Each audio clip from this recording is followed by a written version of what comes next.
आजादी के बाद से कश्मीर और हैदराबाद के भारत में शामिल होने की कहानियां साल दर साल सुनाई जाती रही हैं, लेकिन एक घटना जो शायद ही कभी कहानी बन आम जनता की जुबान तक आ पाई हो, यह घटना है एक राजा के फैसले, एक रानी के अदम्य साहस और एक रियासत त्रिपुरा के भारत में शामिल होने की। नमस्कार, मेरा नाम आकाश है और आप देख रहे हैं TFI यानी थिंक फॉर इंडिया। बात साल 1947 की है। आजादी के लिए संघर्ष बढ़ता जा रहा था। एक ओर भारत के बंटवारे की गहमागहमी शुरू थी, तो दूसरी ओर रियासतों के भारत या पाकिस्तान में विलय होने को लेकर जद्दोजहद चल रही थी। पूर्व से लेकर पश्चिम और उत्तर से लेकर दक्षिण तक पूरे देश का यही हाल था। कोई रियासत भारत में विलय होने को तैयार थी, तो कोई निजाम पाकिस्तान की गोद में बैठने को आतुर था। इसमें से एक रियासत त्रिपुरा भी थी। पूर्वोत्तर भारत में स्थित इस रियासत पर माणिक वंश का शासन था और इसके राजा थे वीर विक्रम किशोरदेव बर्मन। अंग्रेज इस रियासत को हिल टिप्पेरा कहते थे। इसी रियासत में एक जिला टिप्पेरा भी था। यह राज्य वर्तमान बांग्लादेश के नोआखली से लेकर सिलहट तक फैला हुआ था। भारत का जब बंटवारा हुआ तो अंग्रेजी वकील रेडक्लिफ ने जिस तरह हिंदू आबादी अधिक होने के बाद भी लाहौर पाकिस्तान को दे दिया था, ठीक उसी तरह नोआखली और टिप्पेरा भी पाकिस्तान को दे दिया गया। 1941 के दंगों के बाद से ही त्रिपुरा में बंगाली प्रवासियों की संख्या अधिक हो गई थी। दंगों के दौरान ही त्रिपुरा के राजा वीर विक्रम किशोरदेव बर्मन ने बंगालियों के लिए अपनी सीमाएं खोल दी थी। 1947 में एक बार फिर जब दंगों का माहौल बना तो बड़ी संख्या में प्रवासी भागकर त्रिपुरा में शरण ले रहे थे। दंगों की आशंका लगातार बढ़ती जा रही थी। अब तक राजा वीर विक्रम को यह समझ आ गया था कि यदि भारत पाक बंटवारे का ऐलान हुआ तो दंगे भड़केंगे और हालात बेकाबू हो जाएंगे, बद से बदतर हो जाएंगे। इसलिए उन्होंने समय रहते 28 अप्रैल 1947 को त्रिपुरा के भारत में विलय करने का ऐलान कर दिया। कोई कोर कसर बाकी न रह जाए, इसलिए राजा ने संविधान सभा के सचिव HBR एंगर को टेलीग्राम भेजकर अपने फैसले की सूचना भी दे दी। राजा वीर विक्रम के इस फैसले से त्रिपुरा की जनता ने राहत की सांस ली थी, लेकिन नियति को कुछ और ही मंजूर था। त्रिपुरा के भारत में विलय के फैसले के 19 दिन बाद यानी 17 मई 1947 को राजा वीर विक्रम की अचानक मौत हो गई। त्रिपुरा के युवराज किरीट विक्रम किशोर माणिक की उम्र सिंहासन संभालने लायक नहीं थी, इसलिए त्रिपुरा की रानी कंचन प्रभा देवी ने रीजेंसी काउंसिल यानी राजा की मृत्यु के बाद अस्थायी सरकार बनाकर सत्ता की बागडोर अपने हाथ में ले ली। त्रिपुरा राजा विहीन हो चुका था। शासन सत्ता रानी कंचन प्रभा के हाथ में थी। ऐसे में सत्ता हथियाने के लिए त्रिपुरा में षड्यंत्र रचे जाने लगे। इनमें से एक षड्यंत्र राजभवन के भीतर भी हुआ।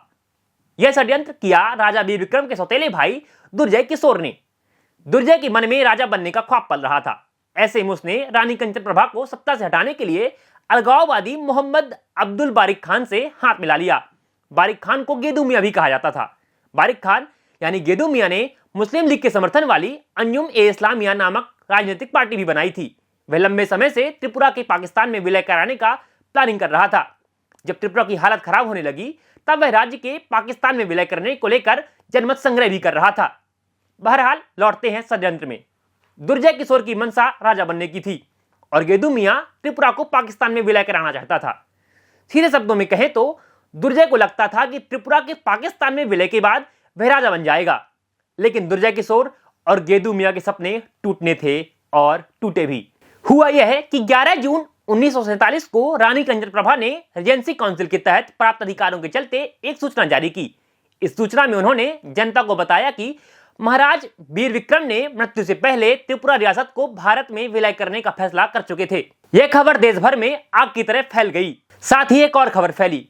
यह खबर थी कि त्रिपुरा पर आक्रमण की तैयारी की जा रही है और मुस्लिमों को उकसाने के लिए पूर्वी पाकिस्तान में पर्चे बांटे जा रहे हैं।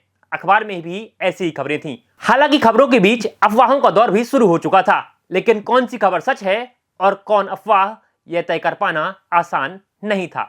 ऐसे में रानी कंचन प्रभा ने षड्यंत्र रच रहे सियासी भेड़ियों को रौंदने का फैसला किया और एक एक करके दुर्जय किशोर का समर्थन करने वाले मंत्रियों का इस्तीफा लेकर उन्हें राज्य से बाहर निकाल दिया। इनमें से कई मंत्रियों के त्रिपुरा की सीमा में प्रवेश करने पर भी रोक लगा दी। यही नहीं, रानी ने रीजेंसी काउंसिल भंग कर दी और खुद को एकमात्र रीजेंट बना लिया। रानी कंचन प्रभा जानती थी कि यदि जल्द से जल्द कुछ नहीं किया गया त्रिपुरा में हालात कश्मीर जैसे हो सकते हैं। इसलिए उन्होंने दिल्ली जाकर सरदार पटेल से मुलाकात की और त्रिपुरा की स्थिति की जानकारी दी।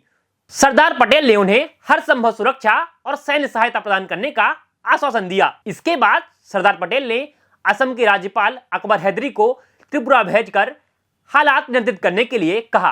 स्थितियां नियंत्रित होते ही रानी ने 11 नवंबर 1947 को त्रिपुरा के भारत में विलय का ऐलान कर दिया और फिर 9 सितंबर 1949 को रानी कंचन प्रभा ने सरकार के साथ विलय समझौते पर हस्ताक्षर किए। इसके बाद 15 अक्टूबर 1949 को त्रिपुरा रियासत अस्तित्व में नहीं रही और अस्तित्व में आया आजाद भारत का नया शहर, नाम था त्रिपुरा।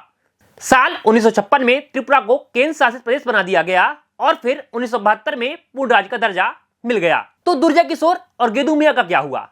दुर्जय किशोर पहले ही इस्तीफा दे चुका था और बाद में उसे राज्य भी छोड़ना पड़ा। गेदू मियां और उसका परिवार पूर्वी पाकिस्तान के कोमिला भाग गया। वहीं अगरतला में बने उसके घर को सरकार ने कब्जे पर ले लिया और आज यह क्षेत्रीय कोचिंग सेंटर अगरतला कहलाता है। इस वीडियो में फिलहाल इतना ही। देखते रहिए TFI यानी थिंक फॉर इंडिया। नमस्कार।